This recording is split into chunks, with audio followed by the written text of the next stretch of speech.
Hello, my name is Dwayne Lemon. And I'm Lance Wilbur. And we want to welcome you to A True Knowledge of Self, where we get to know ourselves from a biblical perspective. We have an opportunity today where we're going to interview Lance Wilbur. I had the privilege of being interviewed by him to give him a little bit of my story, but I'm especially excited about talking with Lance and hearing about his story, because that same principle that was in our previous episodes talking about overcoming and the ability to do that by the word of our testimony as found in Revelation 12 and verse 11. I'm thankful because I had an opportunity to share from a different perspective of my experience in the hip hop and R&B culture. Brother Lance comes from a different experience, and I think his experience is going to speak to many of the hearts of those who are viewing with us today. So I'm very excited about this. Lance, I'm really happy to have you with us, brother. All right. So that we can hear a little bit about how the Lord has led you in your experience as it relates to growing up outside of Christ, outside of the Bible, growing up in urban youth and urban environments and so on, and how the Lord has led you. I'll just go ahead and start by just asking you a simple question. Tell us where you're from. Tell us a little bit about your upbringing. All right. Well, I'm from Massachusetts, still in the Northeast and the East Coast. Slightly different experience. I grew up, I was born in a suburb, moved into the city, there for a short period of time, back out to the suburb in which I was born, right outside on the outskirts of Boston. And as, you know, a young man, some of the same challenges as we discussed, but I'm raised in a single parent household. A little different dynamic. My father is in and out. So it's not like I didn't know who he was, but he was in and out. And some of the memories, complete chaos and domestic violence and all kinds of madness. So I had that coming up. So obviously there's the obvious void. When you're growing up as a young man, no father figure to speak of, boyfriends coming in and out of the picture with the mother, really no consistent male figure to pattern myself after. Now, if you don't mind, just, you know, looking back at that, when you think about your experience coming from single parent home, and you said there was domestic violence, was that something that was inflicted on everybody in your household, or was it just, you know, how was that manifested? How did that affect you, man? Strangely enough, it was just between my father and mother. Okay. I mean, my father never touched me, never laid a hand on me, you know, maybe once in a while for discipline's sake, but never struck me or anything like that. But I've seen situations where, you know, I've seen him do crazy things that I won't mention for his sake, but the kinds of things that you never forget, and that you're helpless at a young age, 5, 6, 7 years old. You're absolutely helpless. You can't do anything to prevent it. So it was traumatic, but it was something that became normal. Now, this is interesting because, you know, we're hearing unfortunate recent reports about young men who go on a gun craze and they will not only take the lives of others, but sometimes they take the lives of their own parents. Yeah. In other words, something they saw from a childhood that obviously stuck in their minds to the point that it seems almost as if when they grow up and get older, they're thinking, once I get my chance, I'm going to let it loose. Were these the kind of thoughts, vengeful thoughts or anything like that was going on in your mind? You can say that, but I considered myself now looking back, I was always thinking. So I was always in my own kind of world and trying to rationalize and think things through. So I felt that I could control, you know, my aggression. So, but if my aggression, you know, let go, then it was going to be problems. But I tried to, or I prided myself, if you will, on my ability to control, you know, my environment, my situation, my actions, my behavior. Okay. So now, you know, you're growing up in a home where it's broken and dad is not around anywhere near to the amount he needs to be. Mom is obviously trying to play a role of mother and father as much as possible. Siblings? I had a younger brother eventually, but he was like 8 years younger than me. So really, I had half sisters that lived in different states. So it was pretty much me and my little brother came along, but we had a large age gap. Okay. Yeah. All right. So now, growing up, you got your younger brother, but you know there's a gap. So I don't know. You probably didn't have as tight a relationship with him. Nah, not like we grew up together. Okay. I was always way in a whole nother stage of life as he's coming up. Got you. Yeah. Okay. So now you're growing up. You're at home. Mom is obviously trying to work to take care of you all, and so on. I would assume that if mom is trying to be mother and father, and then on top of that, she's busy working and so on, that means you had a lot of time to yourself. I had a lot of time to myself, and that's pretty much where some of the challenges and the problems came from. So I can't really blame my parents. My mother was a nurse. She worked long hours, double shifts. She was constantly out of the house. So yeah, coming up, you're pretty much taking care of yourself, because once you hit that age where you can take care of yourself, you're home alone. And then when my little brother's coming along, I'm taking care of him, at 7, 8, 9 years old, basically watching an infant for 8 hours at a clip, coming home from school, and you're kind of living on your own, if you will. So it was pretty much in that setting. There was no real religion in my household, no church to speak of, no prayer or even any religious discussion or concepts that I can remember as a little child.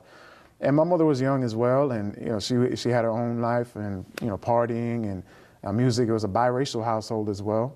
So I was exposed to the full spectrum of cultures and music and everything else. So yeah, it was a challenge. There's no question about it. And at the same time, you're going through the normal changes and the normal development and the normal stages and trying to find your own and trying to find where you fit in. And so we find ourselves moving a lot. Financially, we're in poverty pretty much growing up. It's not like we didn't eat. Yeah. But we didn't have what everybody else had. So I found myself escaping into entertainment, escaping into music, escaping into movies and everything else.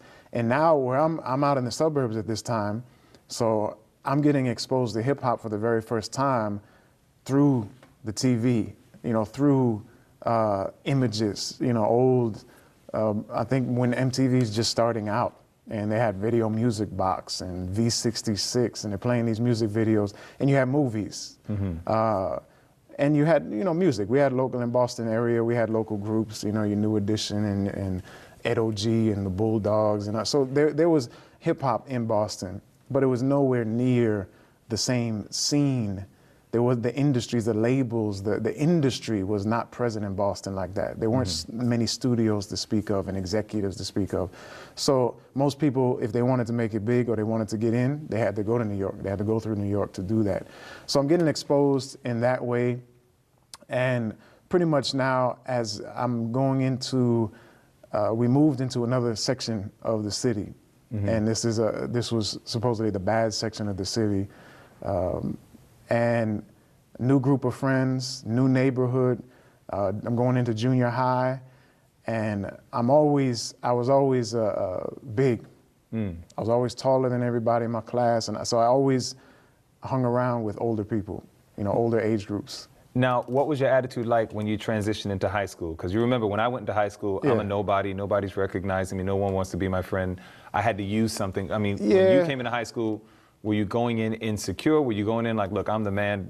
What was your attitude like going into high school as you're branching into this new phase of your life? Yeah, it was a slightly different in that I felt that I had a reputation, I had a niche. As I'm getting older, I'm always bigger, and that holds weight in the street. So I found myself being able to establish myself and do anything I wanted to do and lead other people. So I had my crew and lead other men and other kids and pretty much make my own way. So by the time I'm getting into junior high, that's developing. So by the time I get into high school, I already had kind of a reputation that preceded me.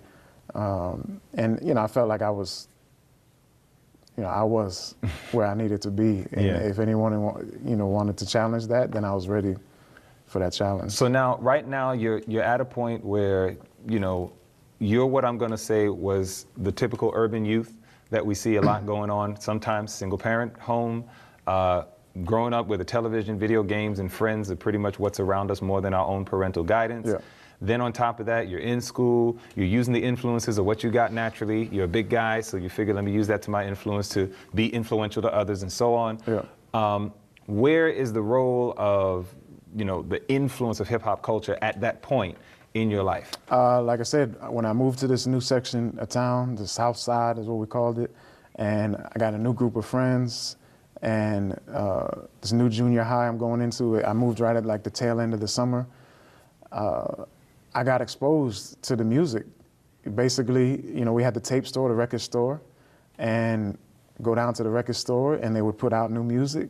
And I just remember just one summer in particular, a couple of individuals that I had met through my mother's, they worked with my mother.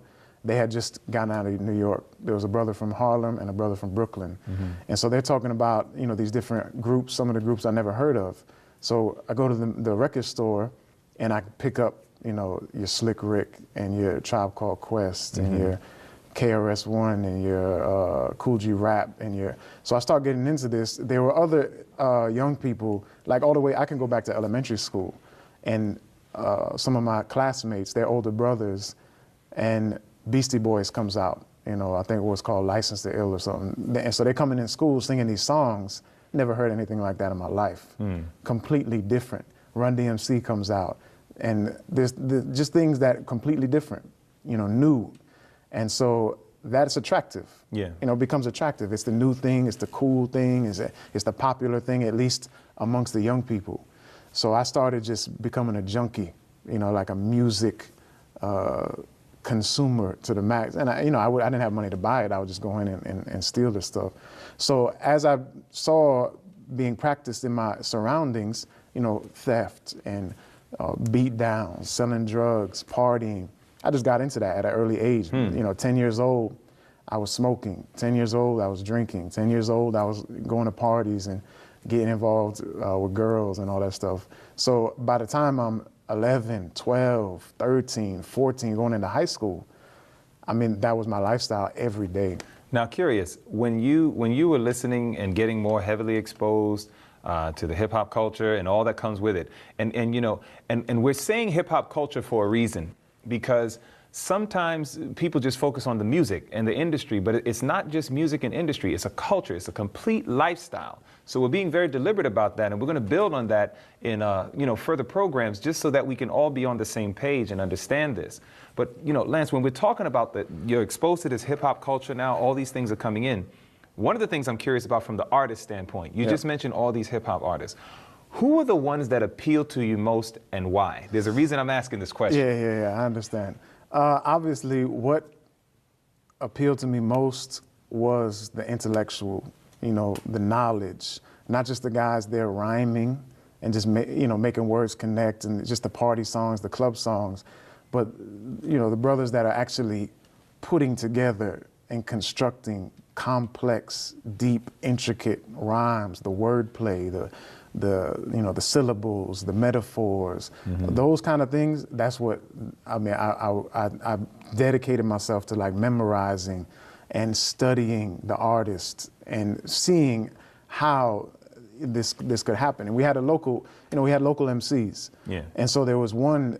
It was like in the next grade above me, and he was like the local main MC. So every school party, dances, every get together, he was the man, he was the MC. So he became part of my crew. And so we used to get together, you know, party, listen to music, and I would always memorize the rhymes.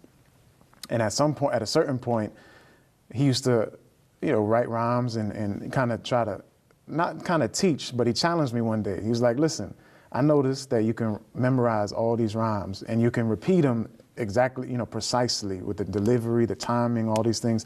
Why don't you try writing your own rhymes?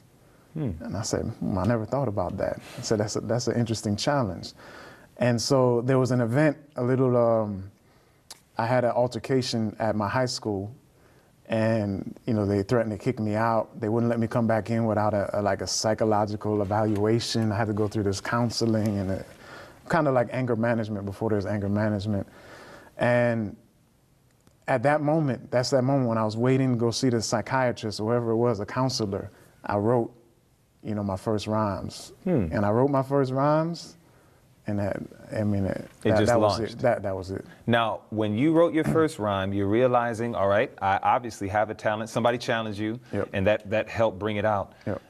Were you at this point when you wrote your first rhyme thinking, you know what? I want to take this to the next level. Like some people are just content being the local MC. Yeah. Did you want to bring it to the next level and say, look, I want to actually get into the industry. I want to penetrate this thing. I definitely considered it, but I'm probably 14 at the time, and I'm anti-establishment. I'm anti-authority and all those things. I'm a naturally rebellious, and I just won't do something just because somebody told me to do it. So in my mind, I gravitated what I considered to be the underground aspect of hip hop. Those people that, they were maybe putting out albums, they were doing shows, but they weren't selling millions of records. They weren't super rich. They're still maybe sleeping at home with their parents, but they're making maybe videos and they got albums out. So I was more gravitating, in my mind, I considered the fact that if I stayed true to the craft, then I wouldn't become popular. I would never be popular. So I was perfectly content with being that underground MC and just make a career out of crushing other suspect MCs and spreading knowledge, spreading what I believe to be, the truth and what people need to know. So it sounds to me like, in my experience, I was looking more towards the fun and the enjoyment and a lot of the emotional stimulus and all that stuff, but you was caught up from the hip hop perspective more on the intellectual, the deep knowledge, to the point that you're not even aspiring to go into the industry. You're like, look, I want to keep it underground. Almost to the point, would you consider that to go into the industry was almost a stepping stone to possibly selling out? Is that? Oh, that to me, industry was sell out. Wow. Major labels sell out. To me, I couldn't, because I was in the streets. I was selling drugs if I had to. I was, committing acts of violence, theft. I was completely corrupt. So in my mind, if I went into the industry, I couldn't do those things anymore. I couldn't still be street and be a professional. I had to do one or the other, or else, they wouldn't mix. They wouldn't be compatible. So I would have to sell out the street. In my mind, this is my rationale. I had, 14 or whatever.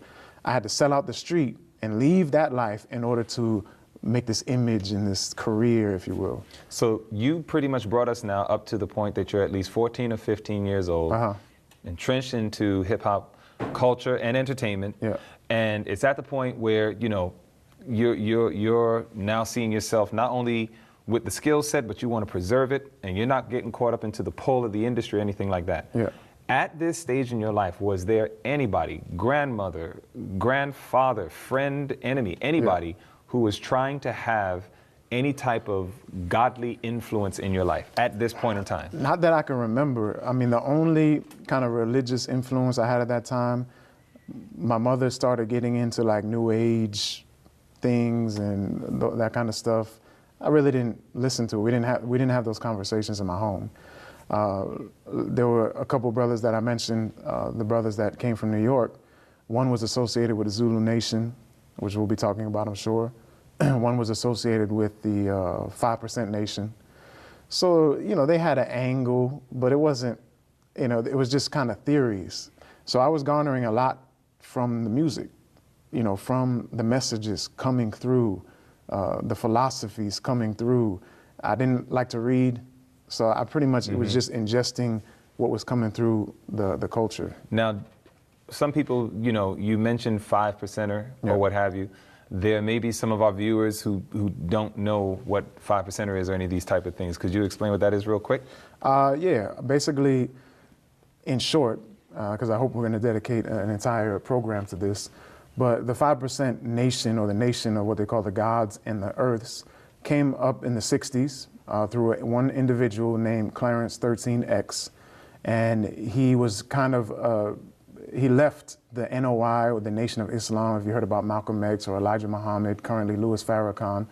After Malcolm X was assassinated, he left Harlem Temple No. 7, and he, just like many others, and he started to craft his own worldview, if you will, and it became known as the 5% Nation, the nation of the gods and the earths. And he basically recruited young men in the Harlem area, and it's essentially obtaining a true knowledge that they believe came from an individual named W.D. Fard Muhammad, that was the mentor to Elijah Muhammad. And this secret knowledge was come to be delivered to the black man, if you will, that he is the original man, or essentially God. They broke down these numbers. There was a lot of what they call supreme mathematics and the supreme alphabet.